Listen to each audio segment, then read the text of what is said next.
자, 저랑 좀 보시죠.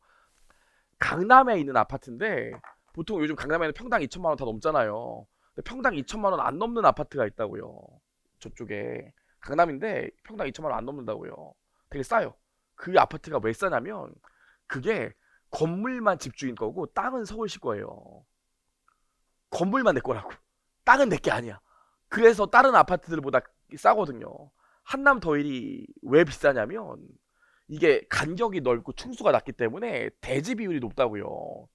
아파트 사게 되면 아파트만 사는 게 아니라 그 아파트 밟고 있는 땅도 사는 건데 아주 고층이면은 땅을 나눠야 될 거 아닙니까? 그 막상 땅은 요만큼밖에 안 된다고요. 근데 한남 더일 같은 경우엔 이게 아파트도 몇 개 없는데 청수가 낮기 때문에 돌아가는 아파트 한 채당 돌아가는 땅이 넓다고요. 그래서 땅값 때문에 비싼 거거든요. 그럼 결국에 우리가 건물 사면 실제로 건물만 사는 거예요? 건물에 붙어 있는 땅도 사는 거예요? 땅도 사는 거라고. 그럼 우리가 건물 사게 되면 회계 처리 어떻게 해야 돼요? 건물만 회계 처리하는 게 아니라 땅도 샀기 때문에 건물 땅을 같이 회계 처리해줘야 된다고요. 이해하시겠습니까? 이런 걸 뭐라 그래요? 나와 있는 일괄구입이라고 해요. 그래서 지금부터 뭘 볼 거냐면 일괄구입, 토지와 건물을 같이 구입하는 경우 볼 거라고요. 여러분은 저 건물만 샀네요 이러겠지만 땅도 회계 처리를 해줘야 된다고요. 붙어있기 때문에. 일단 유형이 두 가지가 있는데 유형을 좀 나눠보시면 두 가지 유형이 어떻게 되냐면 신규로 취득하는 경우가 있어요. 요거 먼저 할 겁니다. 신규로 취득. 남의 건물을 내가 사온다고. 남의 땅과 건물을 내가 사오는 경우가 있고요. 기존에 내가래. 기존에 보유 중인 건물이 있을 거예요. 자, 요 두 가지 케이스를 해볼 건데 신규로 취득하는 게 어떤 경우가 있을까? 자, 그냥 쓰는 거죠 뭐. 취득 후 사용하는 경우가 있고요. 취득 후 사용하는 경우가 있고요. 여기 저기 이 강남 보면은 건물 되게 허름한 거 많다고요. 이게 건물주도 돈 막 쓰면 막 좋을 것 같지만 건물주도 어느 순간 건물 삐끗하면 이게 쉽지가 않은 게 건물이 계속 낡는다고요. 몇 년에 한 번씩 리모델링도 해줘야 되고 너무 오래되면 이거 헐고 다시 짓기도 하고 그래야 돼요. 그래서 얘네가 임대료 많이 받더라도 이걸 계속 쌓아놔야 된다고요. 안 그러면 관리가 안 돼요. 보시면 우리 강남 주변에도 위치 진짜 좋은데 건물이 거의 폐급 돼 가는 건물도 있다고요. 그게 임대도 잘 안 돼. 너무 건물이 후져가지고. 그게 왜 그렇겠어요? 건물주는 그냥 놔두고 싶어서 그런 건가? 이게 어느 순간 놓친 거라고요. 계속 투자를 해줘야 되는데 어렵지 않죠. 그런 건물들은 그래도 건물 자체는 쓸모가 없지만 땅값이 있기 때문에 건물 자체는 그래도 가격이 꽤 된다고요. 그럼 실제로 낡은 건물 같은 경우에는 남의 낡은 건물을 취득한 다음에 철거하고 신축할 목적으로 사는 경우가 있다고요. 어렵지 않죠. 그래서 우리 회계 처리가 남의 건물을 새로 사더라도 취득하고 나서 내가 계속 사용하는 경우가 있고 취득하고 나서 철거하고 신축하는 경우가 있어요. 요거 두 개의 회계 처리가 전혀 다릅니다. 그렇죠? 그래서 우리가 유형 1번, 2번 볼 거고요. 세 번째로 얘는 뭐 배울 거냐면 내가 기존에 보유 중이다가 요걸 철거하고 신축하는 경우가 있다고요. 세 번째.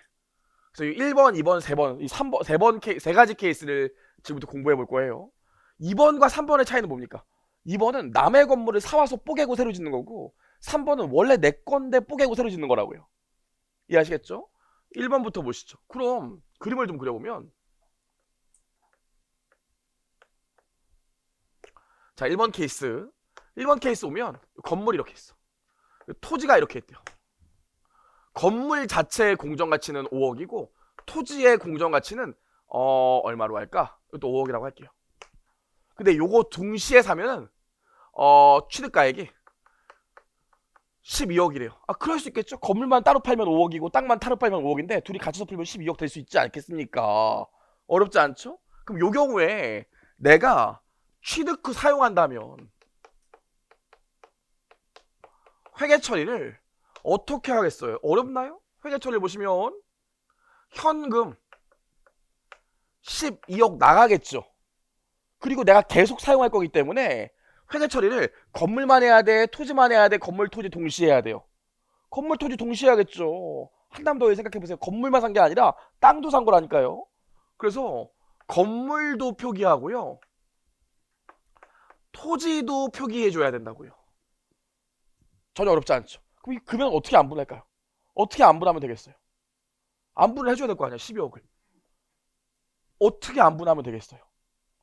지금 취득할 때 토지와 건물의 각각 개별 시장 가격, 공정가치가 나와 있기 때문에 요 개별 시장 가격을 기준으로 안분해주면 되지 않겠습니까? 이게 제일 합리적일 거 아닙니까? 야, 이거 따로 사면 5억, 5억이래. 아, 그래? 그럼 5억, 5억 기준으로 배분해주면 되겠네. 그래서 요 12억을 개별 공정가치 기준 5억, 5억을 기준으로 배분해주면 된다고요. 전혀 어렵지 않죠? 그래서 취득 후 사용하는 경우에는 공정가치 비율로 안분해주면 됩니다. 어렵지 않죠? 상식적이잖아요. 그렇죠? 그래서 우리 표 보시면 취득하고 나서 모두 사용하는 경우에는 공정가치 비율로 안분하면 돼요. 그렇죠? 여기까지 봤고요. 두 번째 좀 보시죠. 두 번째. 자, 두 번째 케이스를 보시면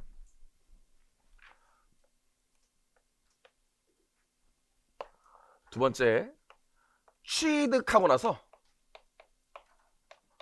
철거하고 신축하는 경우가 있어요. 자, 이건 똑같은 경우라고 할게요. 똑같은 경우야. 5억 공정가치인데 12억에 취득했대요. 근데 사자마자 바로 건물 뽀개고 새로 건물 올리기로 했대요. 어렵지 않죠? 그럼 이거 사실상 뭐 산 거예요? 건물 사자마자 뽀개버리고 땅 산다고요. 여기 옆에 있는 강남대가 건물 누가 사면 저 뽀개버리겠죠. 아, 저는 강남에서 고깃집이 소원이라. 이거 아니라고요. 이게 뽀개고 건물 새로 질 거라고. 그럼 이거 땅 산 거야, 건물 산 거야? 땅 산 거라고요. 그래서 이 경우에는 뭘로 봐?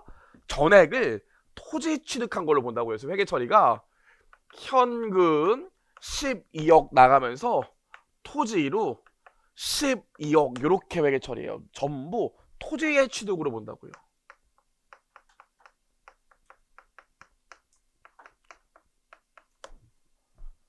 따라오시겠습니까? 근데 조금 더 심도 있는 얘기를 해봐야 되는데, 그럼 아무튼 내가 지금 땅을 산 거고 건물도 신축할 거 아니겠어요? 그럼 이 경우에 토지의 취득 원가로 볼 금액과 건물의 취득 원가로 볼 금액을 좀 나눠볼게요. 전통적으로는 이 두 번째 케이스가 시험에 제일 많이 나왔죠. 요즘은 1번과 3번 케이스가 잘 나오지만 전통적으로는 이 두 개가 잘 나왔어요. 그럼 보시면 토지는 일단 첫 번째로 어떤 게 취득 원가에 들어가겠어요? 일괄 구입가가 토지의 취득 원가에 들어가겠죠. 12억. 그렇죠? 12억 들어가겠죠? 그리고 또 어떤 금액이 들어갈까요? 어디까지 토지의 취득 원가로 보냐면 땅을 평평하게 만드는 데까지는 다 토지의 취득 원가예요. 그냥 외우세요. 땅을 평평하게 만드는 데까지는 토지의 취득 원가라고. 그럼 당연히 건물 철거할 거 아닙니까? 요 철거 비용도 건물을 철거해야 땅이 평평해지지. 철거 비용도 토지의 취득 원가에 들어가요. 건물 철거하면 뭐 나옵니까? 건물 철거하면 뭐 나와요? 폐자재 나오잖아요. 폐자재 고물상 아저씨들한테 판다고요. 거기서 또 돈을 벌 수 있겠죠. 그럼 이 폐자재 매각 수익은 어떻게 해줘야 될까? 우리 아까 시제품의 매각 수익처럼 이만큼은 돈을 환급받은 거나 마찬가지이기 때문에 빼줘야겠죠. 이해할 수 있겠죠? 땅을 평평하게 만드는 것까지는 토지의 취득 원가이기 때문에 건물 철거하는 것도 토지 비용이지만 철거하면서 나온 폐자재를 처분해서 돈을 받았다면 이건 당연히 취득가액에서 빼주셔야겠죠. 어렵지 않죠? 여기까지. 또 어떤 금액이 들어갈까요? 토지 정지 비용은 토지 취득 원가에 들어가요. 토지 스탑 아니에요. 스탑. 평평하게 만드는 땅을 평평하게 만드는데 들어가는 돈을 토지 정지 비용이라고 합니다. 그래서 정지 비용도 토지의 취득 원가에 들어갑니다. 그래서 우리 화면 보시면 일괄 구입 원가와 구 건물 철거 비용, 폐자재 매각 수익, 토지의 정지 비용 등까지는 토지의 취득 원가로 들어간다. 따라오실 수 있겠죠? 그냥 당연한 상식적인 얘기니까 여러분 보시면 되는데, 볼게요. 그럼 건물 신축한 데 들어간 이 건물의 취득 원가는 얼마가 돼? 이 건물의 취득 원가는 정말로 건물 건축 비용만 건물의 취득 원가에 들어가고요. 하나 더 알아야 되는 게 사실 이게 건물의 건축 비용에 추가되는데 여러분들이 또 이 단어가 들어가서 헷갈려 하시는데 토지 굴착 비용이 있다고요. 요건 건물의 취득원가에 들어갑니다. 새로 짓는 건물의 취득원가. 토지 굴착 비용은 뭐야? 토지 땅 파는 거죠. 땅 왜 파요? 아, 건물 지으려면 철근 꼽아야 될 거 아닙니까? 요것도 건물의 취득원가인데 토지가 들어가 있기 때문에 본능적으로 토지의 취득원가에 가산하는 분이 있는데 전혀 성격이 다르다고요. 땅을 평평한 데 만드는 데까지는 토지예요. 어렵지 않죠? 나온 김에 조금만 더 정리해 볼게요.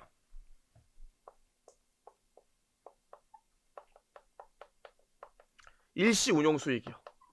일시 운용 수익. 자, 이게 땅은 샀어 내가. 땅을 사서 건물 뽀개고 건물 지으려고 그랬어. 초고층으로 짓고 싶어. 어머. 근데 구청에서 시청에서 허가가 안 나네. 허가가 안 나. 그럼 건물 못 짓는 거고요. 허가가 나야 건물을 짓을 수 있어요. 땅을 놀리고 있어. 만약에 요 세계 빌딩 요거 제가 돈 많이 벌어 사가지고 다 밀어버렸어. 그리고 초대형 건물을 지으려고 그랬는데 높이 때문에 안 된대. 그렇다고 칠게요. 땅을 놀리고 있잖아. 그럼 어떻게 할까요, 저는? 그쵸, 주차장이라도 해야 될 거 아니에요. 주차장 한다고요. 그럼 주차장에서 벌어들이는 수익이 있겠지. 그럼 주차장에서 벌어들이는 수익을 어떻게 해야 될까요? 1번, 토지의 취득원가에서 차감한다. 2번, 별도의 운영수익 잡는다. 어떻게 할까요? 토지의 취득원가에서 차감하면 진짜 열받는다고요. 지금 건물 짓고 싶은데 허가가 안 나서 건물 못 짓고 있어. 그래서 울며 겨자 먹기로 주차장 하고 있는데 주차장에서 벌어들인 돈을 재무제표의 수익으로도 못 잡고 자산에서 차감하래. 그럼 짜증 나겠어요, 안 나겠어요? 짱나죠. 자산은 많이, 수익은 많이가 우리 기본적인 마인드인데, 그쵸? 그래서 일시 운용 수익, 토지를 지금 놀리고 있어서 주차장을 짓고 있는 건 뭘로 보냐면 별도의 수익 처리하지 절대로 토지의 취득원가에서 차감해주지 않아요. 이해하시겠죠? 회계처리상 상식적으로도 그렇고 당연히 이렇습니다. 좋아요. 여기까지 봤고요. 우리 여기서 끝내면 안 되거든요. 그래서 지금 여기까지가 일반적인 얘기고 우리 234페이지 하단에 있는 얘기들을 좀 봐야 돼요. 실제로 저희 세무사 시험에 온갖 걸 다 물어본 적이 한 번 있거든요. 그럼 좀 보시면 토지의 취득가액 보시면 토지의 취득원가에 첫 번째로 나오는 게 취득세 있는데 취득세 뭐예요? 땅이나 건물이나 차 살 때 취득세 등록세 안 내면은 차가 내 소유가 안 돼요. 취득세나 등록세를 반드시 내줘야 된다고요. 그럼 취득세나 취등록세를 내지 않으면 내 소유가 안 돼. 그럼 당연히 이것도 내 취득가액에 포함시켜야 되겠죠. 어렵지 않죠? 근데 재산세는 어떻게 될까요? 재산세 뭔지 아세요? 재산세는 내가 요 재산을 갖고 있다는 이유만으로 매년 내야 되는 돈이에요. 취등록세는 살 때 한 번만 내면 된다고. 등기 이전할 때 한 번만 내면 되지만 재산세는 매년 나와요. 다중세세 나오는 거 짜증나 죽겠다고요. 매년 나와요. 그럼 재산세는 매년 지출되는 금액이기 때문에 자산의 취득원가에 포함시킬까요? 비용 처리시킬까요? 비용 처리시켜야겠지. 그래서 재산세는 비용 처리시켜주는 게 맞다고요. 어렵지 않죠? 자, 근데 이런 경우도 있어요. 다 보셔야 돼. 사연은 다 나왔기 때문에 이분이 땅을 갖고 있어요. 건물을 갖고 있어, 건물. 근데 이분이 그냥 하는 얘기예요. 노름에 빠지셔가지고 건물을 갖고 있는데 재산세를 계속 체납했어. 재산세를 계속 못 냈다고요. 더 이상 안 되겠고 저한테 이제 탄 맞아가지고 저한테 이제 건물 넘기기로 했어요. 그쵸? 건물 넘기기. 제가 이분한테 돈 싼 값에 건물 사오기로 했다고. 근데 문제는 뭐냐면 소유권을 이전하려고 딱 갔더니 동사무소에서 혹은 군청에서 재산세 체납한 게 있기 때문에 소유권 이전이 안 된대. 그럼 어떻게 하겠어요? 제가 대신 내줘야겠죠. 그래서 알겠어요. 그럼 이전 소유자가 체납한 재산세를 내가 대신 내주고 소유권을 이전해 왔대. 그럼 이 경우에 재산세는 뭐가 돼? 내 입장에서 당연히 취득원가에 가산해야겠죠. 어렵지 않죠? 그 얘기예요. 거기 별표 보세요. 맨 밑에 건물의 경우에 이전 소유자가 체납한 재산세 대납액은 건물의 취득원가에 포함된다. 당연한 소리겠죠. 차량 운반구를 취득한 경우에도 이전 소유자의 체납한 재산세 대납액도 차량 운반구의 원가에 포함된다. 이해하시겠죠? 내가 사오는데 이분이 아직 안 낸 게 있으면 그걸 내가 내줬대, 재산세를. 그 경우엔 포함시킨다고요. 왜냐면 이거 안 내면은 명의가 이전이 안 돼요. 좋아요. 여기까지 했고요. 여러분 두 번째 거는 좀 이따 할 거니까 보지 마시고, 국공채 매입가액은 우리 뭘 볼 거냐면 내용연수가 영구적 배수 조경 비용, 국가가 유지 관리하는 진입도로 포장비 나오죠. 그거를 보지 말고 235페이지에 있는 추가적 지출의 구분을 좀 봐야 되는데 요거거든요. 요 얘기거든요. 요 얘기. 여러분 건물 지면 앞에 뭐 해놔요? 앞에 물 새면 안 되니까 배수로 같은 거 판다고요. 그리고 조경도 좀 이쁘게 해놨다고요. 여기 옆에 GT타워 보면 건물도 이쁘지만 옆에 길도 잘 해놨잖아요. 아니란 표정에 길도 잘 해놨다고요.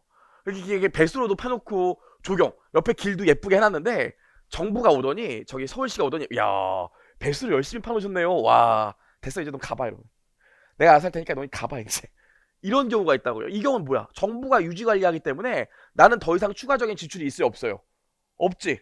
한 번 배수로 만들고 조경 예쁘게 꾸며놓는데 한 번 지출하고 나면 정부가 유지관리하는 경우에는 나는 더 이상 지출할 필요가 없다고요. 그럼 이거 뭘로 봐야 될까? 더 이상 지출 안 한대. 더 이상 돈 안 쓴대. 그럼 더 이상 돈 안 쓰기 때문에 감가상각 하겠어요? 안 하겠어요? 안 하겠죠. 이 더 이상 내가 돈 쓸 필요가 없다고요. 가치는 감소하겠지만 그거는 정부가 알아서 할 일이야. 그럼 나는 이거 뭘로 봐야 돼요? 더 이상 감가상각 안 한대. 아까 유형자산에 분류받잖아요. 그럼 이 경우에 뭘로 봐야 돼요? 토지로 보죠. 그래서 보시면 회사가 유지보수 책임이 없어. 혹은 정부가 유지관리해요. 그래서 한 번 지출하고 나면 더 이상 추가적인 지출이 없어요. 그럼 가치가 감소하더라도 내가 후속적으로 지출할 일이 없기 때문에 지출할 비용이 없기 때문에 얘는 그냥 토지로 봅니다. 토지의 취득원가에 가산한다고요. 이해하시겠습니까? 무슨 말인지? 근데 이런 경우죠. 배수로랑 조경을 예쁘게 해놨더니 정부에서더니 와, 너 배수로 잘 해놨구나. 조경도 잘 해놓고 앞으로도 개선 부탁해. 물 새면 안 되니까 잘 관리하고 이렇게 얘기하면 회사가 유지보수 책임이 있는 거 아니겠어요? 그럼 앞으로 계속 내 돈이 계속 들어갈 거 아니야. 이런 경우에 뭘로 봐야 돼요? 1번 토지, 2번 건물 뭘로 봐야 돼? 지금 우리 뭐라고 했어요? 진입도로, 도로 포장, 조경, 배수로 등이라고요. 이거를 정부가 책임 안 지고 앞으로 내가 계속 책임질 거래요. 그럼 이거 토지로 봐야 돼요? 건물로 봐야 돼요? 구축물로 봐야죠. 조경이랑 배수로가 토지도 아니고 건물도 아니잖아요. 제가 얘기했던 거 기억나세요? 토지도 아니고 건물도 아닌 애들은 구축물로 본다고 했잖아요. 그래서 정부가 유지보수하지 않고 회사의 유지보수 책임이 있고 반영구적 지출이라면 감가상각을 해줘야 되지만 성격상 건물은 아니기 때문에 구축물로 본다고요. 그래서 우리 세무사 2차 시험에 이런 거 한 20가지 낸 다음에 건물로 볼 금액은 얼마냐? 토지로 볼 금액은 얼마냐? 구축물로 볼 금액은 얼마냐? 이렇게 나눠놨었다고요. 할 수 있겠습니까? 여기까지요. 그래서 지금 보시면 내용연수가 영구적 배수 조경 비용은 당연히 토지로 보고요. 국가가 유지관리하는 진입도로 포장비도 당연히 토지로 봅니다. 어렵지 않죠? 나머지 밑에 건 여러분 한번 읽어보시면 되고요. 기타 원가 보시면 토지 취득 후에 일시 운영 수익, 주차장 수익 같은 경우엔 단기 손익 처리하고요. 나머지 것들은 여러분 한번 보시면 돼요. 재산세 굴착 비용 나와 있잖아요. 여기까지 안 끝났습니다, 여러분. 안 끝났어요. 우리 여기까지 봤으니까 문제를 좀 풀어봐야 되는데 쉬운 거 풀어보고 싶으니까 238페이지에 있는 기출체크 1번이요. 238페이지에 있는 기출체크 1번 제가 30초 드릴 테니까 좀 한번 풀어보시죠. 뭐 기출체크 1번이요.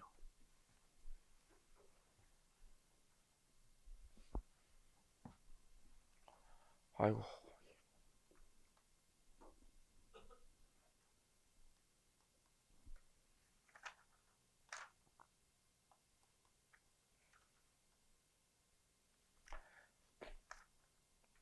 자, 보시면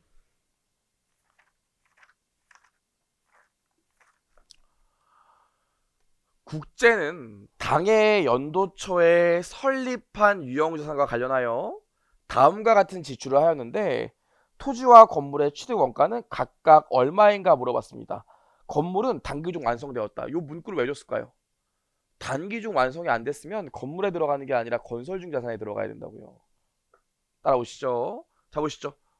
건물에 있는 토지의 구입 대금 밑에 보시면 기존 건물은 철거한대요. 기존 건물에 철거비가 있잖아요. 그럼 얘는 뭐야?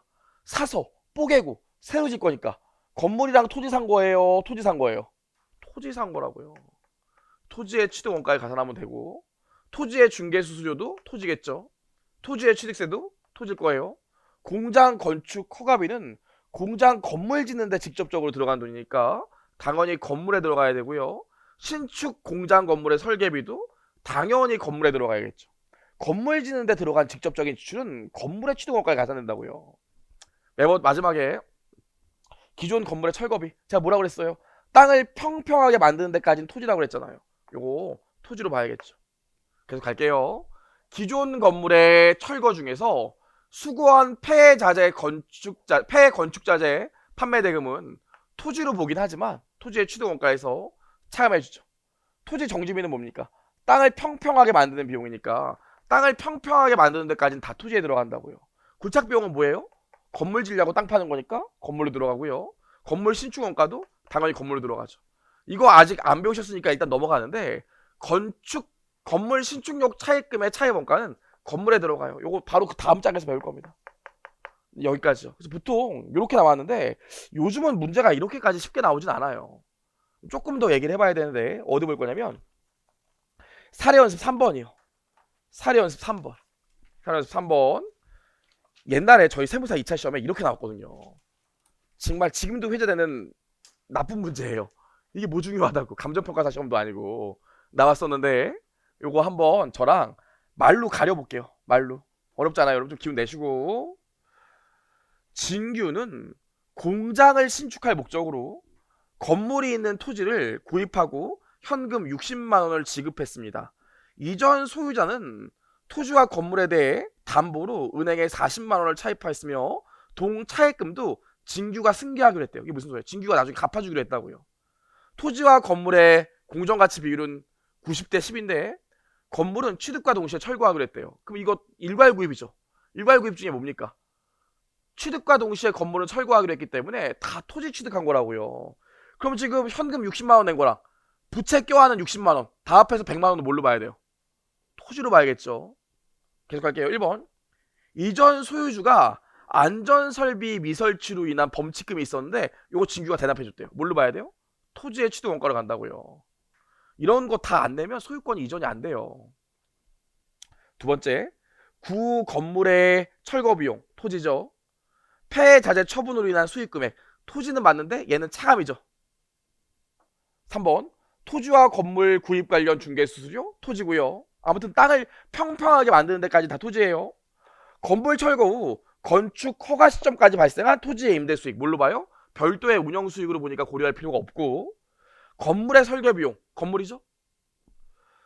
토지의 취득세와 등기 비용 요거 안 내면 소유권이 이전이 안 되니까 토지요. 토지의 재산세는 어떻게 돼요? 내 거는 내가 소유하고 나서 나는 재산세는 그냥 비용 처리한다고요. 매년 내는 돈이니까. 토지 정지 비용 땅을 평평하게 만드는 비용이니까 토지의 취득 원가에 들어가고요. 건물 신축을 위한 토지 굴착 비용 건물에 들어가죠. 이거 아직 안 배웠는데 땅을 사려면 어쩔 수 없이 손실 보는 금액이 있대요. 요거 뒤에서 배울 거거든요. 일단 토지예요. 바로 뒤에서 배울 거예요. 건설 사업자와의 건설 계약 금액 건물 짓는데 건설 사업자한테 50만 원 주기로 한 거 아니겠어요. 건물로 들어가야 되고 건물 건설 현장 파견 직원의 연간 총 급여가 12,000원인데 파견 기간이 8개월이래요. 기억나시네요? 해당되는 유형자산을 취득하기 위해 직접적으로 관련된 종업원 급여는 취득원가에 가산한다고 그랬잖아요. 그럼 실제로 건설 현장에 파견된 8개월 동안의 급여는 취득과 직접적으로 관련이 있는 걸로 봐서 건물의 취득원가에 얹어줘야 된다고요. 그럼 얼마? 12,000원 곱하기 12분의 8에서 건물에 얹어줘야 돼요. 공장 진입도로 공사 비용인데 지방자치단체가 추후에 유지보수하기로 했대요. 그럼 나는 더 이상 돈 들어갈 게 없죠. 그럼 이거 뭘로 봐야 돼? 내 돈 들어갈 게 없다니까요. 토지죠. 한번 사고 나면 내 돈 들어갈 게 없으면 토지예요. 14번. 울타리 주차장 공사했는데 내용연수가 영구적이래요. 한번 하고 나면 더 이상 지출할 필요가 없대. 내용연수가 영구적이니까. 그럼 뭘로 봐야 돼요? 토지요. 토지는 가치가 감소하지 않기 때문에 내용연수가 영구적이거든요. 15번. 이거는 그냥 건물에 넣으시면 돼요. 차입원가 자본화는 우리 6장, 7장에서 배울 겁니다. 건물에 넣으시면 되고 16번. 공장 건물과 관련해서 화재 보험료를 냈는데 X1년 7월 1일부터 1년 동안이래요. 근데 건물은 X2년 초부터 사용이 가능했대요. 아 이거 무슨 소리냐면 여기 X1년이고 X2년인데 보험료를 이렇게 7월 1일부터 6월 31일까지 1년치 보험료를 냈다고요. 근데 문제를 봤더니 뭐래요? 이때부터 건물 취득이 시작됐고 건물 사용은 이때부터 사용이 가능했대요. 그럼 유형자산과 관련된 지출 같은 경우에 아직 수익을 창출할 수 없는 상태라면 관련된 지출은 어떻게 처리해? 자산 처리하고, 수익을 창출할 수 있는 상태가 되면 그 이후의 지출은 비용 처리한다고 그랬잖아요. 그럼 이 문제 같은 경우는 어떻게 해줘야 돼? X1년 7월 1일부터 12월 31일까지 보면은 건물의 취득원가에 얹어줘야 된다고요. 무슨 말인지 이해 가시겠습니까? 사용이 가능한 상태가 되기 이전에 자산과 관련된 지출들은 자산의 취득원가에 얹어주고, 사용이 가능한 상태가 되고 나서 관련된 지출들은 비용 처리해준다고요. 수익비용 대응 논리에 따라오시겠죠? 좋아요. 여기까지 했습니다. 아직 안 끝났네요. 근데 어쩌면 좋아. 우리 여기까지 했고 뭐 볼 거냐면 세 번째 케이스 안 했잖아요. 세 번째 케이스 좀 해볼게요. 그래서 우리가 지금 내가 아예 새로 사는 케이스 봤는데 세 번째 케이스 볼 겁니다. 세 번째 케이스는 뭐냐면 기존에 내가 갖고 있던 건물을 뽀갠다고요. 내 거였어. 회계 처리를 시간의 순서대로 좀 보면, 아이고 참 보시면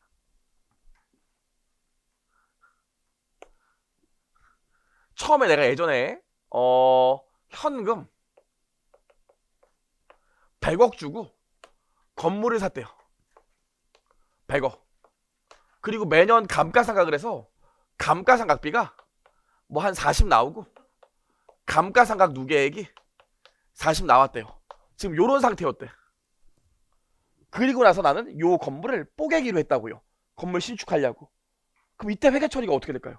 건물을 뽀개니까 기존에 있던 건물이 없어지겠죠. 그쵸? 없애야 될 거 아닙니까? 뽀개니까. 그쵸? 기존에 있던 건물에 감가상각 누계액도 없어지겠죠. 뽀개니까 없어져야 된다고요. 그럼 여러분 요 금액이 뭐예요? 요 금액이 뭡니까? 기존 건물의 장부 금액이죠. 요걸 그냥 내가 새로 지려고 뽀겠다고요. 내 선택에 의해서 지금 돈 벌 수 있는 상태인데 뽀겠다고요. 그래서 요 경우에는 기존 건물의 장부 금액 뽀갠 것만큼 그냥 비용 처리예요. 내가 갖고 있던 건물 뽀개고 새로 건물 짓는다고 새로 짓는 건물의 취득 원가에 기존 건물의 장부 금액을 얹어주지 않는다고요. 이해하시겠어요? 그리고 내가 원래 사용하던 내 건물 뽀겠기 때문에 철거 비용으로 10원 정도 들었다고 하면 요 철거 비용도 그냥 철거 비용으로 비용 처리하지 얘처럼 토지의 취득 원가에 얹어주고 그러진 않아요. 이해하시겠습니까? 지금 현재 수익을 창출할 수 있는 상태인데 회사의 선택에 의해서 뽀개고 철거하는 거기 때문에 그냥 비용 처리한다고요. 따라오시겠죠? 그럼 새로 짓는 건물 새로 짓는데 200억 썼다면 이 건물을 신축하는 데 들어간 돈만 건물에 취득 원가에 얹어주는 거지 기존 건물의 장부 금액은 절대로 취득 원가에 얹어주지 않아요. 그래서 이 세 번째 케이스의 결론은 뭐가 결론입니까? 이 세 번째 케이스의 결론은 네, 기존 건물을 철거한 후에 신축하는 경우에는 기존 건물의 장부 금액 플러스 철거 비용, 폐자재, 매각 수익 등은 다 단기 손익 처리한다고요. 절대로 취득 원가에 얹어주지 않아요. 자, 그래서 잠깐만 저랑 얘기해보면 옛날에는 요거만 계산 문제가 나왔었다고요. 요거만. 요거는 그냥 말로 물어봤어. 말로. 내가 기존에 사용하던 건물을 뽀개면 기존 건물의 장부 금액과 철거 비용은 단기 손익 처리한다. 이거만 시험에 나왔었는데 요즘 회계사 같은 경우에 2차 시험에 어떻게 나오냐면 1번 플러스 2번으로 나온다고요. 그래서 요즘에는 1번 플러스 2번으로 나오는 경우가 많아요. 1번 플러스 2번으로 나오는 경우. 좀 이따 문제 풀어볼 건데 1번 플러스 2번이래요. 1번 플러스 3번으로 나오는 경우가 많다고요. 문제 이렇게 나와. 내가 지금 남의 토지와 건물을 취득하는데 3년 후에 건물은 철거하고 신축할 예정이다. 이렇게 나온다고요. 그럼 여러분 이 경우에는 취득 시점에 토지만 회계 처리해야 돼? 토지 건물 다 회계 처리해야 돼? 철거 예정이라도 일단 3년 동안 사용한 후에 철거 예정이기 때문에 3년 동안은 토지 건물로 배분돼 있어야 된다고요. 그래서 취득하는 시점부터 2년 후에 철거할 예정이다, 3년 후에 철거할 예정이다 이렇게 나와 있더라도 일단 취득할 때는 1번으로 간다고요. 그랬다가 나중에 철거하면 이걸로 간다고요. 왜? 일단 취득할 때 내 건물이 됐잖아. 그랬기 때문에 철거할 시점에는 이렇게 가야지 요걸로 가면 안 된다고요. 이해하시겠어요? 요즘은 1번 플러스 3번 경우가 많이 나와요.